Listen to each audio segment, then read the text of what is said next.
Hola a todos, mi nombre es Florencia Paniagua, soy estudiante del profesorado en Letras de la Universidad Nacional de Formosa y en esta oportunidad les voy a leer un cuento de la escritora brasileña Clarice Lispector que se titula Una historia de tan grande amor. Espero que les guste. Érase una vez una niña que observaba tanto a las gallinas que les conocía el alma y las ansiedades íntimas. La gallina es ansiosa, en tanto que el gallo tiene una angustia casi humana. Carece de un amor verdadero en su harén y además tiene que vigilar toda la noche para no perderse la primera de las remotas claridades y cantar con la mayor sonoridad posible. Tal es su deber y su arte. Pero volviendo a las gallinas, la niña tenía dos solo de ella. Una se llamaba Pedrina y la otra Petrolina. Cuando a la niña le parecía que una de las gallinas estaba enferma del hígado, le olía debajo de las alas, con una sencillez de enfermera, lo que consideraba que era el máximo síntoma de enfermedad, pues el olor de la gallina viva no es cosa de broma. Entonces le pedía un remedio a su tía, y la tía le decía: «Tú no estás mala del hígado». Entonces, aprovechando la intimidad que tenía con aquella tía preferida, la niña le explicó para quién era el remedio. Le pareció de buen juicio dársela tanto a Petrina como a Petrolina para evitar contagios misteriosos. Pero era casi inútil darles la medicina porque Pedrina y Petrolina seguían pasándose el día picoteando el suelo y comiendo porquerías que les hacían daño al hígado. Y el olor debajo de las alas era justamente por la enfermedad. No se le ocurrió ponerles desodorante porque en Minas Gerais, donde vivía el grupo, los desodorantes no se usaban, como no se usaban prendas íntimas de nylon y sí de cambray. La tía seguía dándole la medicina, un líquido que la niña sospechaba que no era sino agua con unas gotas de café, y luego venía el infierno de tratar de abrir el pico de las gallinas para administrarles lo que les curaría de ser gallinas. La niña no había comprendido aún que no puede curarse a los hombres de ser hombres ni a las gallinas de ser gallinas. Tanto el hombre como la gallina tienen miserias y grandezas. La de la gallina consiste en poner perfectamente un huevo blanco, inherentes a sus respectivas especies. La niña vivía en el campo y no tenía cerca una farmacia donde consultar.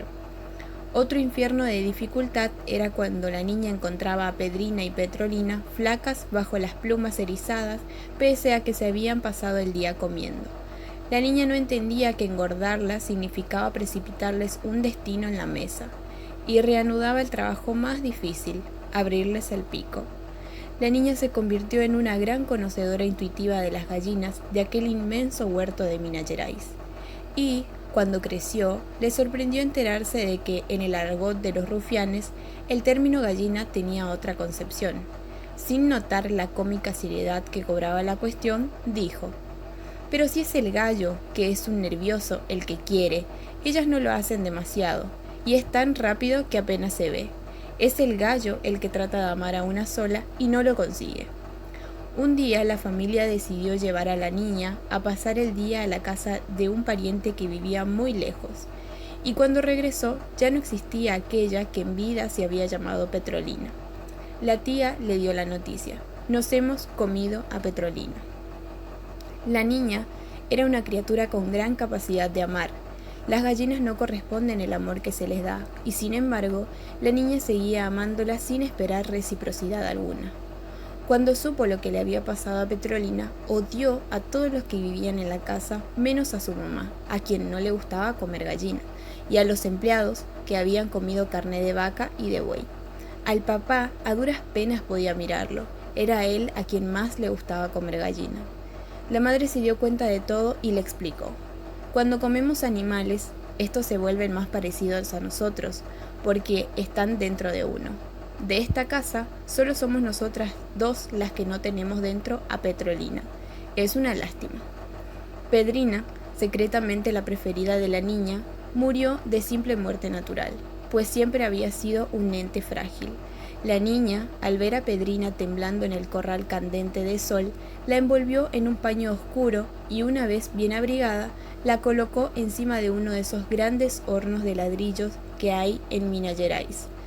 Todos le advirtieron que estaba acelerando la muerte de Pedrina, pero la niña era obstinada y sin hacer caso puso a Pedrina toda enrollada sobre los ladrillos calientes. Solo al día siguiente se convenció entre lágrimas interminables de que había apresurado la muerte del ser querido. Ya un poco mayorcita, la niña tuvo una gallina llamada Epopina, el amor por Epopina. Esta vez era un amor mucho más realista, nada romántico. Era el amor de aquel que ya ha sufrido por amor. Y cuando Epopina le llegó el día de ser comida, la niña ni siquiera supo cómo llegó a comprender que ese era el destino final de quien nacía gallina. Las gallinas parecían tener una suerte de presciencia de su destino y no aprendían a amar a sus dueños ni al gallo. Las gallinas están solas en el mundo. Pero la niña no olvidó lo que su madre le había dicho respecto de comer animales queridos.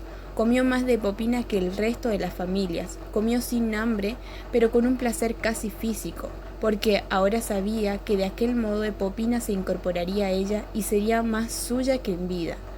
Habían guisado a Epopina a la salsa parda, de forma que la niña, en un ritual pagano que se le había transmitido cuerpo a cuerpo a través de los siglos, le comió la carne y le bebió la sangre.